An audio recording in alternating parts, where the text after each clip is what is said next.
Voilà, c'est un plaisir de présenter Anne Desmians. Si vous vous êtes fait connaître avec votre travail sur la grande hauteur à Paris, vous n'êtes pas non plus spécialisée au sens à ne faire que des équipements ou des tours de grande hauteur. Enfin, ça, vous allez nous le dire. Donc, je voulais parler de l'intercommunicabilité et de la mutabilité. Notamment, je ferai le rapprochement entre notre profession qui est en pleine mutation et la société qui, précisément, elle aussi est en pleine mutation. Le cas de la Poste, pour moi, est intéressant parce qu'on est au-delà, en fait, de la question de la forme. Alors, pour continuer à travailler dans ce bâtiment extrêmement rationnel, j'ai simplement déplacé, j'ai fait un déplacement de matière, j'ai déplacé les vides et j'ai simplement mis les circulations au centre pour libérer les façades. Donc là, on est bien dans un bâtiment qui s'ouvre largement vers l'extérieur. Pour moi, il est représentatif d'un nouvel équilibre entre un service public qui n'a plus les moyens de vraiment tenir en fait ce développement patrimonial et une synergie économique qui est liée en fait à d'autres acteurs économiques. Et ça montre bien que notre métier a un peu changé, puisqu'en fait on n'est plus tenu d'avoir un bâtiment fini à un instant T. Il doit fonctionner, c'est sûr, à un instant T, mais il doit être dans la capacité de pouvoir s'adapter à toutes les évolutions de plus en plus rapides, même dans les grands équipements. Je parlerai maintenant d'un projet de recherche qui est Basique Carbone, qui a donné lieu à un autre projet construit. C'était le premier projet lauréat du concours EDF Bas Carbone. Et l'objectif, c'était de créer un bâtiment peu émissif en dioxyde de carbone et ayant une identité architecturale bas carbone. Et j'ai préféré le diamant. Et je l'ai largement percé au sud par de grandes loggias et faiblement percé au nord par de petites ouvertures.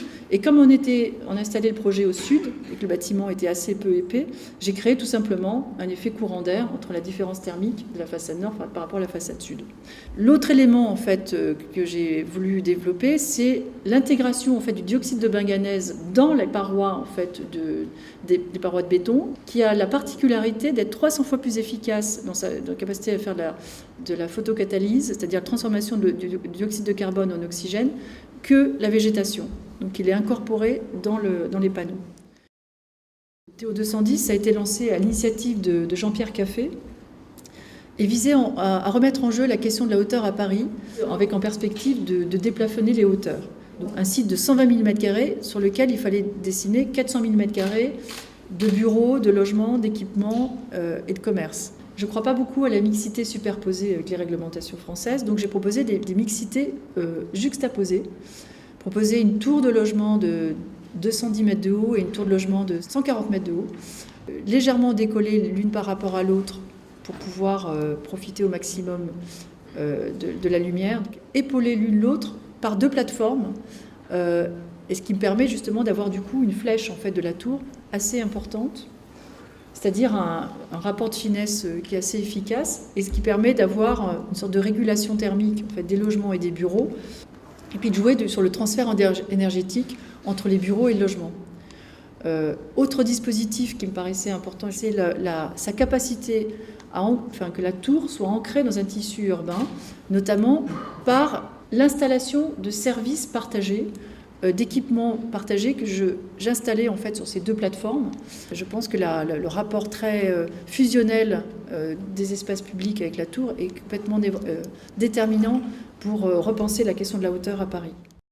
Moi, j'aime la vitalité en architecture, donc c'est une façon d'agréger en fait. Là, en ce moment, on a toute une recherche technique qui est passionnante et que moi j'intègre dans mes bâtiments, et puis une recherche en fait qui est plus, alors là, qui est liée à ce qu'on est chacun.